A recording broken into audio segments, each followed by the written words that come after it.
êtes sur Radio Beurre 98 50 MHz, le numéro de téléphone 255 17 17, en compagnie de Jafar et des invités du jour en surprise, des hommes très importants de notre pays.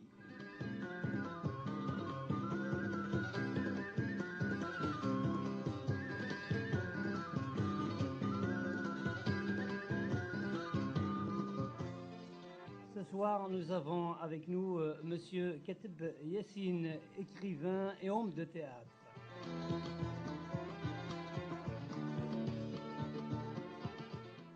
Raouf, éditeur Arcanter. Sbaoui, qui est homme de théâtre également, ainsi que Jean-Luc et Ali.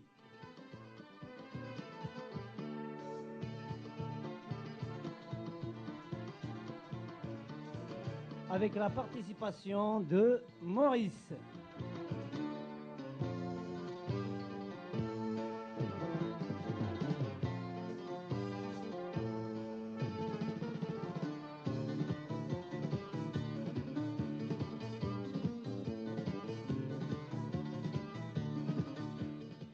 Ainsi que Hassan, comme l'avait dit Mourane tout à l'heure.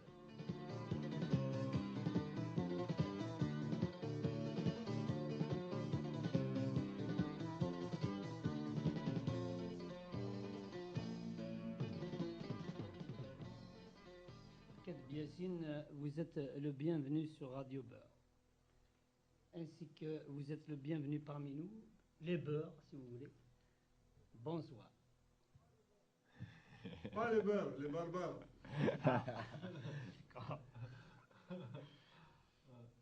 Nous avons une soirée à animer aujourd'hui. Nous allons parler certainement de beaucoup de vos œuvres, de ce que nous avons tous fait, peut-être plus ou moins, vu que vous avez écrit beaucoup de choses sur la culture berbère, la culture peut-être un tout petit peu islamique et tout ça. Et nous allons aujourd'hui débattre avec nos auditeurs, vu que c'est la soirée aujourd'hui, finalement, du 5 juillet, puisque c'est un jour très commémoratif de la révolution algérienne, qui était le jour du cessez-le-feu, pas du cessez-le-feu, mais de l'indépendance. Je voudrais vous poser une question là-dessus. À cette époque-là, comment on était, comment vous avez ressenti cette indépendance, comme nous avons ressenti, parce que moi j'étais très jeune. Il serait beaucoup plus intéressant d'abord que Kateb Yassine, pour les auditeurs qui ne le connaissent pas ou qui n'ont pas lu, qui se présente lui-même, oui. D'abord en tant qu'homme. Ensuite, je veux dire, la discussion nous mènera un peu plus loin, peut-être. Oui. Voilà, je me présente, si vous voulez. Je suis un Algérien. Bon, bref. Mais l'essentiel, c'est justement la date. Hein, comme par hasard. 5 juillet. C'est-à-dire invasion de l'armée française et en même temps indépendance d'Algérie. Évidemment, pour nous, la joie de l'indépendance, hein, la joie, elle était une fausse joie, parce que le peuple algérien est arrivé à l'indépendance avec un poignard dans le dos, parce que ses dirigeants l'avaient déjà trahi. Même au départ même de la lutte, il l'avait déjà trahi. Je peux en parler, bien que, bien sûr, on peut devenir fou. Mais moi, puisque j'ai l'occasion maintenant de parler, je vais parler.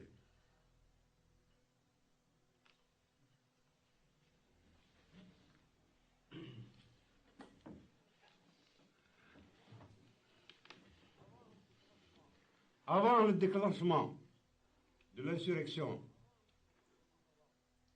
du 1er novembre, naturellement, le peuple algérien cherchait l'indépendance. Pour lui, qu'est-ce que ça voulait dire, l'indépendance? Ça voulait dire qu'il n'y aurait plus un colon qui le frappe,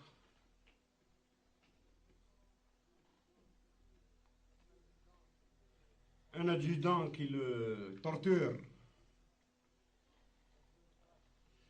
un bureaucrate qui le ridiculise. Et combien de choses nous avons vécues avant le déclenchement? Combien d'humiliations, nous qui sommes un peuple fier? Combien de fois nous avons été obligés de baisser la tête? Combien de fois nous avons été blessés, écrasés dans notre chair, dans notre sang? Et pas seulement par les Français. Depuis des siècles et des siècles, c'était devenu une habitude. Notre peuple avait pris l'habitude d'être écrasé, d'être humilié. À ce moment-là, on se demandait qu'est-ce qu'on allait devenir, et n'importe quelle porte qui s'ouvrait, elle était la bonne. Bon, puisque c'était le parti nationaliste, le PPA, parti du peuple algérien. Bon, moi je ne peux pas en parler comme un politique, mais j'en parle comme un homme. On parle en culture, si vous voulez. Comme je l'ai vécu. Bon, moi j'ai vécu ça, dès le début. J'ai vu que c'était des nationalistes bourgeois, c'est-à-dire des nationalistes qui revenaient toujours à leurs propres intérêts. Ils considéraient le peuple comme un instrument. Ils ne voyaient pas la nécessité de s'adresser au peuple pour en faire une force, pour l'organiser, pour lui donner des idées, pour qu'il nous dépasse. Oui, parce que celui qui aime son peuple, nécessairement, il désire être dépassé. Mais eux, non. Eux, ils avaient peur d'être dépassés. Dès le début, j'ai senti les ennemis, les serpents. Dès le début. Moi, je ne suis qu'un simple écrivain. J'étais jeune, hein. Mais j'ai senti ça. J'ai du flair. J'ai senti ça dès le début. Le nationalisme bourgeois qui s'infiltre peu à peu dans notre révolution. Et qui, au moment de l'indépendance, en 62, 5 juillet, hein, vous savez comment on est arrivé à Alger? On est arrivé à Alger dans un triste spectacle. La lutte pour le pouvoir, le peuple poignardé, le pauvre peuple qui avait tout supporté et qui a encore supporté tout et qui arrive avec son poignard dans le dos. Hein? Voilà, c'est l'indépendance. Bien. Continuons. Après, qu'est-ce qui s'est passé?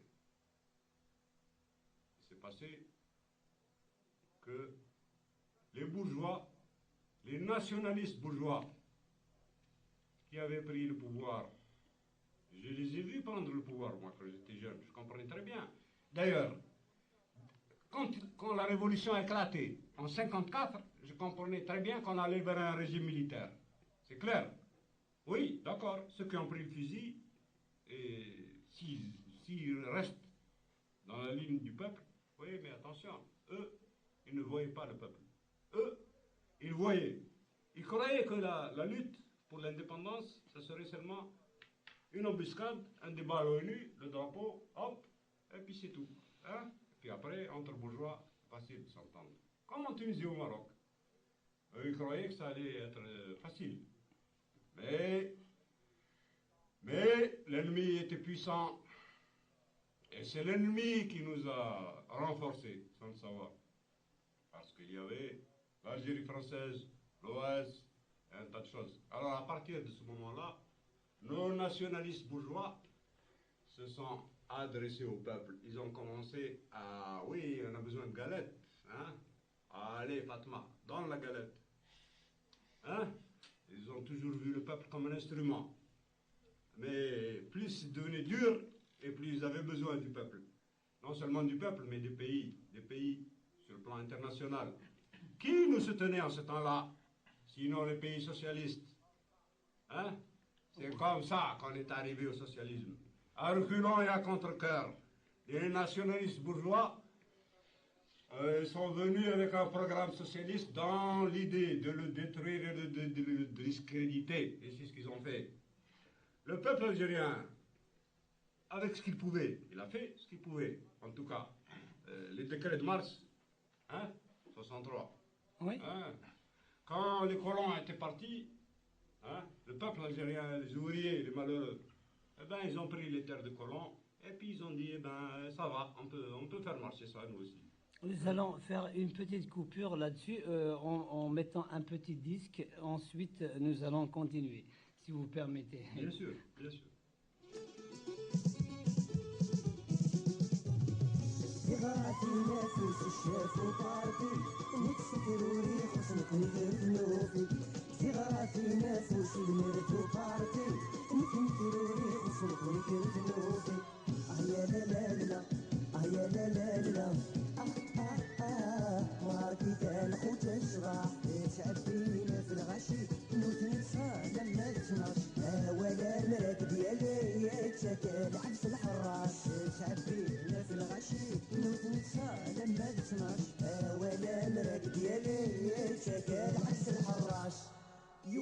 سافوس الشاف وبارتي نتسكروري خصنك ونكرو تنوفي يوث سنافوس المرث وبارتي نكروري خصنك ونكرو تنوفي يا لا لا لا يا لا لا لا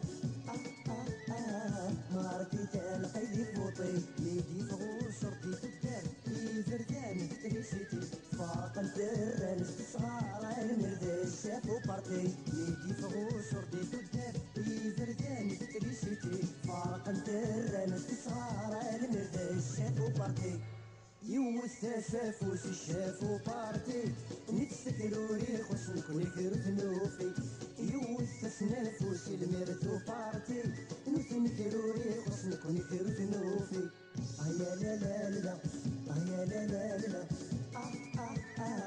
ماركي تالخوت يشرح يدري منك ودير الكاس نتعاون يستيمورا نكون متقسط وخراج صغارنا غير تبدي الحفا يدري منك ودير الكاس نتعاون يستيمورا نكون متقسط وخراج زيري تبدي الحفا يوث سافوس الشاف وبارتي نتسكروري خصنك ونكرو تنوفي يوث سنافوس المرث وبارتي نكروري خصنك ونكرو تنوفي يا لا لا لا يا لا لا لا ماركي تلقي لي فوطي كذا بديتا تغموريتي سوبرتي ديما يتشور ما دوتي الا نمكني ما نروح البحر يقور كذا بديتا تغموريتي سيسين ديما يتشور ما دوتي الا نمكني ما نروح البحر يقور يوث سافوس الشاف وبارتي نتسكروري خصنك ونكرو تنوفي يوث سنافوس المرث وبارتي نكروري خصنك ونكرو تنوفي يا لا لا لا يا لا لا لا ماركي تالخوت يشرح نوحد ديالك من الرجال تامورتي حكم نتخلع ولادي يدري من الرجال يسكن وايف نصرايا نوحد ديالك من الرجال تامورتي حكم نتخلع ولادي يدري من الرجال يسكن كل وايف نصرايا يوث سافوس الشاف وبارتي نتسكروري خصنك ونكرو تنوفي يوث سنافوس المرث وبارتي نكروري خصنك ونكرو تنوفي يوث سافوس الشاف وبارتي نتسكروري خصنك ونكرو تنوفي يوث سنافوس المرث وبارتي نكروري خصنك ونكرو تنوفي يوث سافوس الشاف وبارتي Ce disque Coran, qui c'est qui chante tout ça? Ah, tu ne sais pas. Bon, c'est le groupe Agreo. Donc, Monsieur Katbiassine, ce disque est en train de nous, ce chanteur, parmi les paroles qu'il a, c'est de dire il faut applaudir le chef du parti. Lui, il a tout, nous, on a absolument. Oui, alors ce qu'il faudrait dire, c'est que, bon, la musique, souvent, est très expressive. Elle ne peut que l'être. Mais encore une fois, là, celle-ci, elle est vraiment très fortement expressive. Justement, les paroles. Et même humoristique, parce que de vivre le président à saluer le chef du parti pour présenter Kateb Yassine, et il faudrait le faire. Mais Yahya Président, c'est le disque de Farhati Mazani Moula. Je crois qu'on ne pourrait pas peut-être expliquer le texte. Si, Parce que ça se termine par Yahya Président. Je crois qu'il serait intéressant. Oui, Je connais très bien, je connais Farhat. Je veux dire, ce soir, c'est une. Kateb Yassine, c'est très bien ce qu'il veut dire ce disque. Ok, ce soir, c'est beaucoup plus une rencontre avec Kateb Yassine, des auditeurs de Radio Beurre. Il serait intéressant qu'il nous trace d'une manière beaucoup plus immédiate, beaucoup plus urgente, son itinéraire d'abord par rapport à l'écriture, l'écriture où l'a amené, et puis, je veux dire, cette dimension dont il a ouvert le débat tout à l'heure, je veux dire, politique, on revient par la suite. J'aimerais bien savoir, je veux dire, par rapport aux jeunes, de toutes les manières qui sont à l'écoute de cette émission ce soir, que Kateb leur raconte un peu, je veux dire, comment il est arrivé en France et quelles sont les premières impressions qu'il a eues et comment tout ça l'a amené à l'écriture. D'abord, dans un premier temps, je veux dire, avant de passer 62, que Kateb nous parle de lui, avant qu'il nous parle, je veux dire, de ses réflexions, de ses lectures, de ses attentes, de ses espoirs, qu'il nous parle d'abord de lui. Je rappelle que cette question est de Raouf, éditeur de Raconteur. Au début, tout à fait au début, quand je suis arrivé la première fois en France, bon, j'avais pas beaucoup d'argent et bon, j'avais rencontré un Algérien avant, quoi. C'était en 47? C'était en 47, juste avant d'arriver ici. C'était probablement, enfin, oui, en 47. Je ne peux pas dire le mois, hein, parce qu'il faudrait que je me rappelle, mais enfin, c'était l'été, c'était enfin, le printemps, la fin du printemps. Bon, avant, j'avais rencontré à Alger un camarade mythomane qui avait une boîte de nuit. Hein, et puis c'était en ce temps-là, un Algérien qui a une boîte de nuit, c'est terrible. Bon, alors il me dit, j'ai une fiancée à Paris. Et il me donne l'adresse. Bon, moi je ne connaissais personne, je viens à Paris. Je viens à Paris et je vois que l'adresse, c'était... une autre boîte de nuit. C'était à... Comment on appelle ça? Pigalle. Aïe, aïe, aïe. Et ça s'appelait le Pocardas.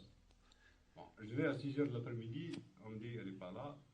Je reviens, elle est là. Et une demoiselle avec ses belles cuisses, ses titus, tout ça. Putain, c'était la femme de mon copain. Merde, j'étais emmerdé. Mais enfin, bref, ça va. Elle arrive vers moi. J'étais vraiment con, hein, j'étais jeune. Bon, qu'est-ce que je lui propose de boire un coup? Bon, qu'est-ce qu'elle prend? Du champagne. Merde, alors là, je suis sorti de là plumé complètement. J'avais plus un sou quand je suis sorti de cette boîte de nuit. Alors, j'avais encore une nuit à l'hôtel. J'avais pris une chambre à Montparnasse, quoi, jusqu'à midi. Bon, avant midi, j'étais complètement en l'air. Je ne savais pas quoi faire. Je sors, hop, directement, je tombe sur un copain d'enfance et de prison. Parce qu'on avait été en prison avant, hein, bien qu'on était jeunes. C'était... 45, après 45. C'était le colonialisme qui vous a foutu en prison, quoi. Ouais. C'est-à-dire en 45, oui, d'accord. L'histoire du 8 mai, quoi. Ok. C'était la jeunesse, quoi. Voilà, c'était un copain de prison. Alors il me dit, ne te casse pas la tête, viens avec moi. On a un copain de notre pays, un compatriote, place d'Italie. Aïe, place d'Italie, je me rappelle très bien. C'était le 213, numéro 213. Numéro 213. Alors là, quand on arrive, on voit hein, ce qu'on pourrait appeler un patron chez les bourgeois. Non, là c'était autre chose, c'était un homme. Un grand, très grand, un Kabyle de la petite Kabylie, hein, qui était tuberculeux, qui était sur le point de mourir. Hein. D'ailleurs, il est mort peu de temps après. Et sa femme était paralytique. Et sa femme, lui-même, il l'appelait Madame Jeanne. C'était une noble française. C'était une Française de la noblesse. Tu vois qu'il aimait, c'est tout. Elle l'a suivi dans la cave. Et c'était une cave. On dormait par terre. On mangeait des pois chiches. On mangeait la viande, des halles, la saloperie. Tout ce qu'il y avait de plus sale. C'était, on mangeait ça, nous. Voilà. Mais là, il n'y a rien à faire. Là, j'ai vu l'Algérie, dit Rabbi Hallouf. Là, aïe, aïe, aïe. À ce moment-là, je suis devenu l'écrivain public. Je suis devenu l'écrivain public, tous les camarades. Tu vois, parce qu'ils ne savaient pas écrire. Beaucoup ne savaient pas écrire. Hein, ils étaient dans la merde la plus profonde. Alors bon, à un moment donné, je me rappelle, il y avait des histoires terribles. Par exemple, il y en avait un qui aimait une fille. Hein. C'est normal. La fille du café, là. Il y en avait un qui aimait une fille dans le même... Attention, parce que la rue du Château des Rentiers, maintenant ça a changé. J'ai vu que ça a changé totalement. Mais en ce temps-là, il y avait des tas de bistrots nord-africains. Il y avait des bistrots 20 mètres, 30 mètres, c'était plein de bistrots nord-africains. Hein? Marocains, Algériens, Tunisiens, tout ça, bon, c'était ça. Alors moi, j'allais dans tous ces bistrots. Parce que, attention, j'ai oublié de dire que j'étais amoureux avant. J'étais amoureux d'une femme, et parce que cette femme était mariée, pour fuir l'amour de cette femme, j'avais besoin de l'action, de voir les hommes, de voir l'activité, d'oublier quoi. Enfin, oublier quoi. De connaître. Enfin, c'est une manière de parler. Mais c'est-à-dire, j'ai oublié l'amour pour l'action, quoi. Alors là, je me plongeais là-dedans. Je voyais, il y avait, par exemple, je me rappelle un camarade du sud algérien. Alors, sa copine, elle s'appelait Marguerite. Alors, elle lui dit, allô, Marguerite, rendez-vous, la pastille. Rendez-vous, la pastille, c'est la Bastille. Alors, bon, tu vois, je lui écrivais les lettres, j'étais terriblement amoureux. Puis à un moment donné, la fille c'était une putain, elle se foutait de sa gueule. Bon, je pouvais pas lui dire moi, parce qu'en même temps ça me permettait de boire un tas de verres, parce que moi aussi j'étais malheureux, j'aimais une femme que je ne pouvais pas atteindre. J'avais besoin de boire. Et lui il était ouvrier, moi j'étais chômeur. Donc quand il me payait un verre, hein, j'étais obligé d'allumer sa flamme quoi. Où était l'Algérie au moment où tu écrivais les lettres par rapport à tes compatriotes? Ben l'Algérie était toujours dans mon cœur, l'Algérie. Enfin l'Algérie pour moi. C'est-à-dire, tu veux dire sur le plan politique? Je veux dire, à ce moment-là. Ben, c'était en 47. C'était en 47-48. Oui. Bon, c'est-à-dire, en ce temps-là, les partis nationalistes se disputaient. Hein? Il y avait en ce temps-là, c'était le PPA et l'UDMA. Bon, le PPA, c'était le parti de masse, Parti populaire algérien. L'UDMA, c'était le parti des bourgeois. Hein? C'était les pharmaciens, les docteurs, tout ça. Hein?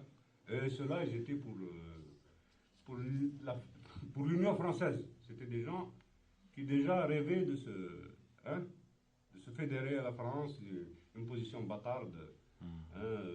Mais ça ne veut pas dire que le PPA aussi, hein, il avait... Non, je veux dire, à travers ma question, est-ce que ta manière de vouloir écrire des lettres pour les compatriotes qui ne savaient pas lire à cette époque-là était une manière de rester algérien, ou c'est tout simplement, je veux dire, une démarche par rapport à une situation sociale? Parce que je les aimais, moi, je les aimais, ces gens-là. Parce que, écoute, en ce temps-là, hein, c'est bien simple. Je sors de la place d'Italie, je vois les chômeurs, je vois on couche sur des matelas crevés, je vois, même il y avait des Français aussi, il y avait même une Française avec nous, hein, qui était tuberculeuse, qui couchait par terre. Parce que on était des Algériens vraiment en déroute. Tu vois, les chômeurs, c'était ça. C'était une cave, c'était pas un café. C'était une cave où tous les Algériens qui n'avaient pas de travail, tout ça, ils étaient là. Et puis finalement, l'Algérie, c'était une fleur, une marguerite, autre que celle que vous avez décrite dans un certain raisonnement tout à l'heure. Non, pas tout à fait. On peut toujours envoyer un texte que Katab avait fait à l'époque. Oui, mais attention, l'Algérie, pour moi... il parlait de Joyce. Mais attention, mais pour moi, l'Algérie, c'est ça l'Algérie. Les types qui mangent des pois chiches crevés, les types qui mangent de la viande pourrie, c'est ça l'Algérie. C'est ça la fleur, pour moi. C'est pas les petits bourgeois, les cons. Je les emmerde, moi, ces gens-là. Oui, mais... Moi, c'est ça l'Algérie, pour moi. Parce qu'après, quand je sortais, j'allais à Saint-Germain-des-Prés. Hein, parce que moi aussi, bien sûr, j'étais un jeune écrivain. Je voulais aussi écrire dans les journaux, tu vois. Mais quand j'allais à Saint-Germain-des-Prés, je voyais un tas de cons parler comme dans des livres. Tu comprends? Ils parlaient de quoi? Ils parlaient de pas des imbéciles. Zéro. Quand je retourne à la cave, là, oui, là est la vérité. Et j'ai organisé cette rue. Je l'ai organisée tout entière. En ce temps-là. Nous allons passer une chanson. Attends, avant la Ensuite, chanson. Raouf, tu as peut-être quelque chose Oui, à dire. non, mais c'est Une important question, ce qu'il mais dit. Justement, c'est très important, je sais. Et après, nous reviendrons justement sur... Attends. Ce qu'il voudrait dire, Mokran, s'il te plaît, Oui. ce qu'il voudrait dire, il y a des gens qui Oui. écrivent parce que c'est leur salaire, parce qu'ils gèrent un statut. C'est normal. Lui, il était dans une condition extrêmement précise et que son écriture ne venait pas par une ambition individuelle, mais venait beaucoup plus par un besoin de s'identifier là où il est. Et j'aimerais Je suis pas bien... un écrivain, moi. Je suis pas... Attendez. Oui, j'aimerais Moi, bien je suis- que... moi, je méprise profondément les intellectuels, les écrivains et tout ça. Je les Mhm. méprise. J'ai le plus profond mépris pour ces gens-là. Hein, je ne suis pas de ces gens-là. Moi. Mhm. Bon, d'accord, je sais écrire. Mais Mhm. quand j'écris, moi, c'est pas pour... quand j'écris, je pleure. Mhm. Hein, ou je frappe. D'accord. Ou je me tue. Ou je, hein, Mhm. pour eux, écrire, c'est faire des phrases. Comprends? Mhm. Mais les phrases et tout ça, je les connaissais avant. Je connaissais tout ça. Mhm. Mais quand tu comprends, quand tu vas à Saint-Germain-des-Prés et que tu dans un café comme ça et qu'on parle de la Révolution mondiale, hein, et qu'on parle de ceci et de cela, quand tu as des pauvres cons avec leur cuisse et leur saloperie, là, hein, et quand tu vas à la cave, après, et que tu vois les chômeurs, hein, que tu vois le peuple algérien, le vrai, hein, qui se débat, qui est là. Ben merde, à ce moment-là, moi j'ai été vacciné. Mhm. J'ai jamais plus fréquenté les milieux intellectuels français, les écrivains, leurs cocktails et tout ça. Zéro, pour moi, c'était de la merde. Moi, j'allais à la cave. Je retournais chez mes compatriotes. Mhm. Parce que je suis animé par une haine sacrée. La haine. Comprends? La haine du mal. Du mal qui nous a été fait. Parce que je sais que ces gens-là, moi, quand je parle avec eux, comprends, ces gens-là, ils valaient 10 000 fois les gens de Saint-Germain-des-Prés. Quand je parlais avec n'importe quel analphabète, quand je parlais avec n'importe quel chômeur, s'il me disait 2 ou 3 mots, je voyais qu'il était 10 000 fois plus profond que les pauvres cons de Saint-Germain-des-Prés. Si grand écrivain qu'il soit. Mhm. Comprends? Donc il y a eu une... hein, il y a Des eu une ruptures, des Ça ruptures. veut dire pour moi, zéro les intellectuels. Zéro. Pour moi, la rue du Château des Rentiers, c'est ça qui m'a sauvé. C'est ça qui m'a sauvé. C'est-à-dire, quand j'ai vu les compatriotes, quand j'ai vu mes compatriotes dans la merde, hein, quand j'ai vu leur courage, quand j'ai vu leur générosité. Par exemple, celui qui était le patron de ce bistrot-là, hein, Cheikh Slimane, c'était un ancien de l'étoile nord-africaine. Tous les jours, il m'offrait un paquet de gauloises et il m'achetait tous les journaux que je voulais. Mhm. Alors, je ne travaillais pas en ce temps-là. Hein. Il m'achetait tous les journaux que je voulais et il m'offrait tous les jours un paquet de gauloises. Pourquoi? Parce qu'il voulait savoir. Il voulait savoir ce qui se passait dans le pays. Puis il m'aidait. Tu vois, moi, en ce temps-là, je voulais organiser l'union des partis nationalistes avec le... Moi, je suis communiste, hein, c'est clair. Bon, moi, évidemment, je suis communiste, mais communiste minoritaire, bien sûr. Il y avait les partis nationalistes. Mais il y en a beaucoup de communistes dans le monde. Il fallait composer avec eux. Bon, ça va, on a essayé de travailler, Et on a travaillé. Et la preuve, c'est qu'en définitive, tous ces nationalistes bourgeois, hein, même après, ils ont fait la révolution avec quoi? Leur jargon est marxiste. Leurs phrases sont marxistes. Leurs raisonnements sont marxistes. Mais c'est du marxisme de contrebande. C'est des salauds. C'est des types qui utilisent le marxisme uniquement pour arriver au pouvoir quand ça les intéresse à eux, mais pas pour les autres. Mhm. Hein? Mhm. Ouais, j'utilise ça comme méthode de pensée parce que c'est efficace. Hein? Et ils croient, ces pauvres imbéciles, parce qu'on ne peut pas truquer la pensée. Parce qu'ils croient qu'ils sont seuls. Attention, il y a tout un peuple derrière. Alors ce peuple-là, moi je le sens et je l'aime. Pourquoi je l'aime? Pourquoi? Il y a une raison. Il n'y a pas que ce peuple-là que tu aimes. Non, le peuple algérien, je veux dire. Pourquoi je l'aime? Il y a une raison. La raison profonde, c'est les souffrances. Tu comprends? Celui qui ne souffre pas, il ne peut pas aimer son peuple. Moi, ma mère est devenue cinglée. Tu comprends? Ma mère, elle a perdu la raison en 1945. Oh, ma mère, elle était géniale, ma mère. Quand elle disait 2 mots, c'était des perles. Tu vois ce que je dis maintenant? Je déconne. Si c'était ma mère, elle parlait beaucoup mieux que moi. Comprends? Mais ma mère, hélas, hein, elle a été... Elle aurait dû écrire Nijma à ta place, alors. Bien sûr, au fond, je n'ai fait que traduire ce qu'elle... Hein, mais tu vois ce que ça veut dire. Tu comprends? Il y a des gens qui ne savent pas de quoi ils parlent. Moi, je sais de quoi je parle. Et je sais pourquoi je parle. Et c'est la haine. La haine, moi, qui m'anime. Tu comprends? La haine. La haine de quoi? La haine. La haine de ceux qui ont rendu fou ma mère. Si on voulait résumer un peu la pensée d'Yacine et le rapport de Yacine à l'Algérie, on pourrait dire, et c'est un texte à lui, en parlant de Joyce, Joyce répondait à une cousine qui lui écrivait « Mais quand est-ce que tu reviens en Irlande ?» Joyce répondait « Mais suis-je jamais parti ?» Yacine, c'est un peu ça. L'Algérie, c'est dans la rue des Châteaux des Rentiers. L'Algérie, c'est Yacine. L'Algérie, c'est le peuple de la cave, de ce café qu'il a accueilli. L'Algérie, c'est sa maman. C'est la mère de Yacine qui a perdu la raison parce que Yacine a été foutu en prison à l'âge de 15 ans. Voilà l'Algérie de Kata.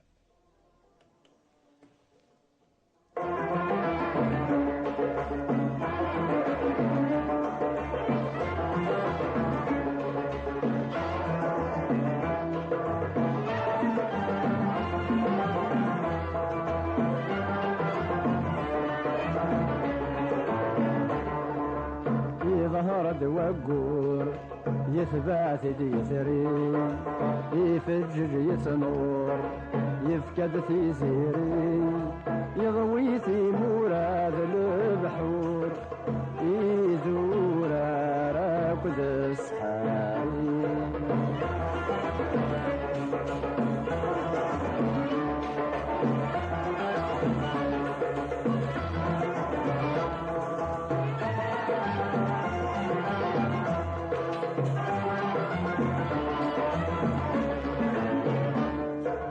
أشحال يسعد المحنة يتغموت وسجنا يخدم ذي المنقر يفهم ذا شو ذا المعنى يطفاس الشحنة يحسد يوبا ذا تنظر ثورة يفقد غلمنا يفجج ينرنا سنور يسعد يفكر يثبات ديثرين يفكد في زيرين يغوي في مراد البحور يزور راكد الصحاري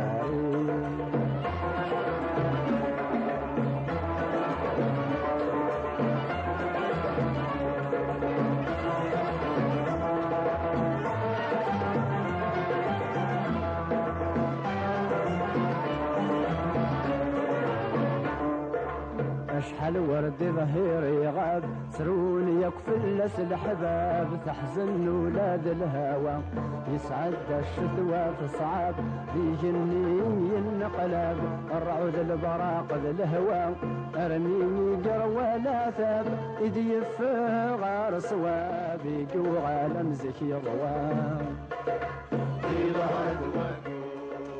يثبات يدري يفكد في زيرين يضوي في مراد البحور يزور راكد الصحاري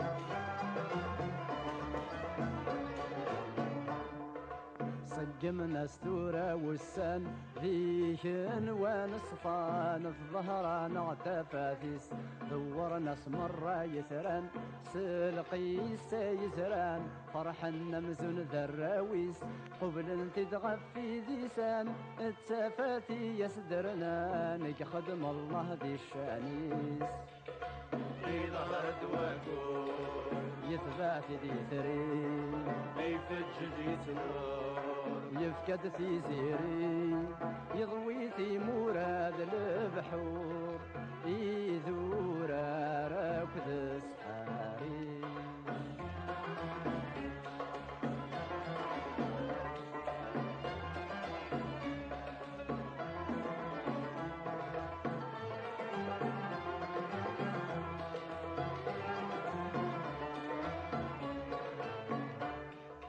يفرر يكفلس الغمام يفقد سي طلام ذنوبة سذي النشرح يضويد القد العلام يفكى يغد سلام يشعل الدم المصباح انشل هذه يدس الوقام كاين السلام ولد نكون بس نفرح يظهر دواقور يثبات ديثري يفتج يسنور يفكد في سيري يضوي في مراد البحور يذور راكد سحاري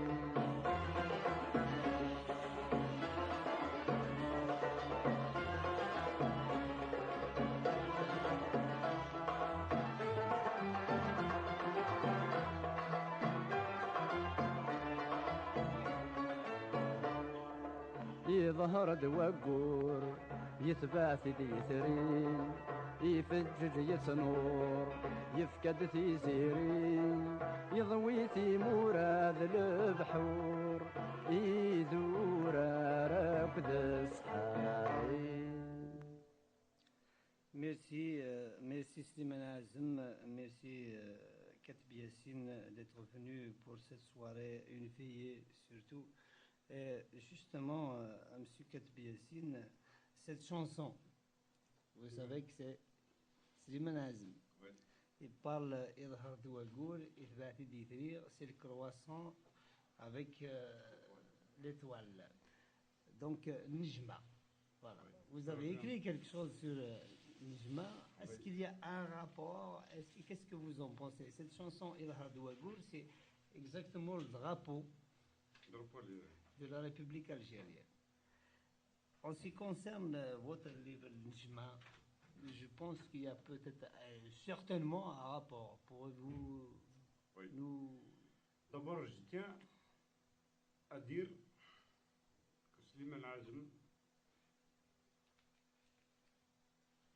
a été trahi. Parce que Slimane Azem, je ne le connaissais pas personnellement, mais j'ai entendu des disques. Quand j'étais jeune, je voyais dans tous les cafés algériens, il y avait toujours Slimane Azem. Il y avait des fois 10 disques. Hein? Et malheureusement pour moi, en ce temps-là, je ne comprenais pas Tamazirt. Même maintenant, je comprends mal. Hein?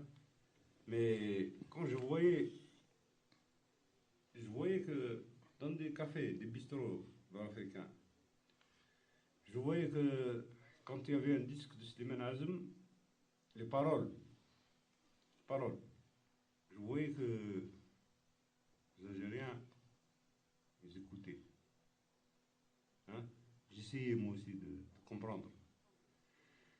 Et je ne comprenais pas. Mais je sentais que c'était vrai. Mais pour ça, je crois qu'il faut que je revienne en arrière. Pourquoi je ne comprends pas la langue de nos ancêtres? Tamazirt. Bon. Il est nécessaire que je m'explique devant ce qu'on appelle les beurs. Moi, je n'aime pas le mot beurre. Hein. Moi, je préfère, je sais pas, on trouvera un autre mot peut-être un jour. Les auditeurs. En tout cas, ce mot-là, hein, il est déjà trop français. On peut l'associer à maghrébin, si vous voulez. Oui, moi je préfère bar. Je préfère Berbère. être barbare que beurre. Et Hein, Maziran. Oui. Enfin, ça fait rien. Ça, ce n'est que des mots. Ce ne sont que des mots. Peut-être qu'ils ont trouvé dans leur détresse. Parce que les Algériens qui sont nés ici, de mère, de père algérien, hein, ou de mère algérienne, ici en France. Évidemment, la France, c'est un pays qui a des traditions révolutionnaires, pour lequel on peut avoir des sympathies. Hein. Et ne parlons pas alors des facilités de la société de consommation, etc. Donc nos camarades qu'on appelle beurre. Hein. Je m'insurge contre ce mot. Parce que le beurre, qu'est-ce que c'est que le beurre? Nous, on n'a même pas l'huile d'olive. Hein. Il n'y a pas de beurre, il n'y a pas de barbare. Tout ça, ça traduit notre aliénation. Vous savez comment est né le mot berbère? C'est pour ça que je n'aime pas ce mot-là. Et je voudrais que tous les camarades qui m'écoutent ne l'emploient plus jamais. Parce que le mot berbère, il vient du mot latin barbarie, ça signifiait les barbares. Après, les Arabes ont repris la même chose, ils ont fait barbare, et les Français, berbères. Qu'est-ce que ça veut dire ça? Les sauvages. Les sauvages. Oui, nous sommes des sauvages. D'accord, mais sauvage comment? Sauvage parce que nous refusons la servitude, nous refusons la corruption. Hein? Nous sommes les derniers des derniers, c'est-à-dire ceux qui résistent à la corruption générale. Hein? Donc, oui, s'il s'agissait de revendiquer le mot barbare pleinement, alors oui, je pourrais dire que nous sommes barbares. Barbares, c'est mieux d'être barbare que d'être civilisé.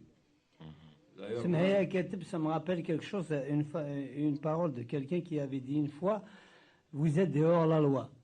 Et l'autre lui avait répondu, hors de quelle loi?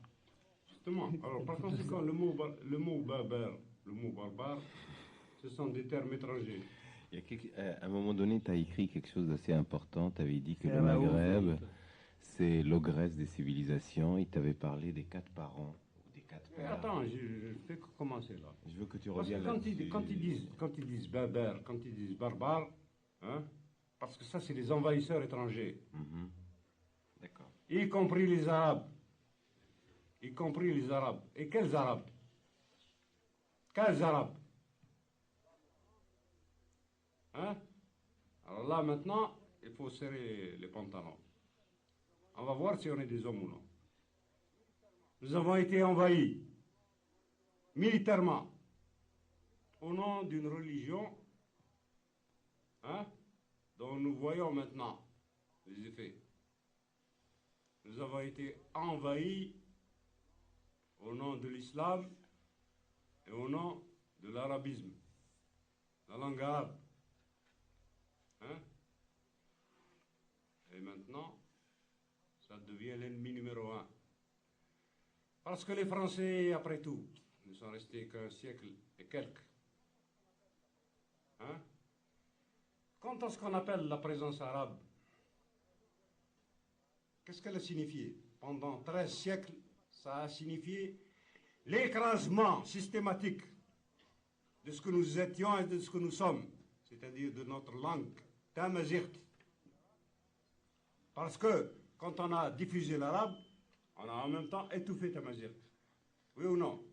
Qui peut le nier? Qui peut le nier?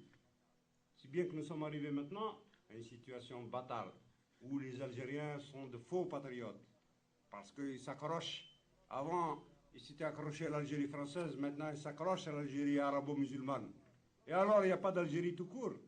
Il faut que ce soit De Gaulle qui nous dise Algérie algérienne. Quoi, il n'y a pas une Algérie tout court. Il n'y a pas une Algérie qui peut se passer des Arabes et qui, après tout, doit les rejeter. Après tout, doit les rejeter avec la prétention. Comment? Avec la prétention à nous imposer une langue, à nous imposer quoi? Nous ne sommes pas arabes. Nous ne serons jamais arabes. C'est impossible, ça. Hein? Ça ne veut pas dire que nous détestons les peuples arabes. Mais attention, il faut bien s'entendre. Il faut bien s'entendre. L'Algérie ne sera jamais arabe ni musulmane.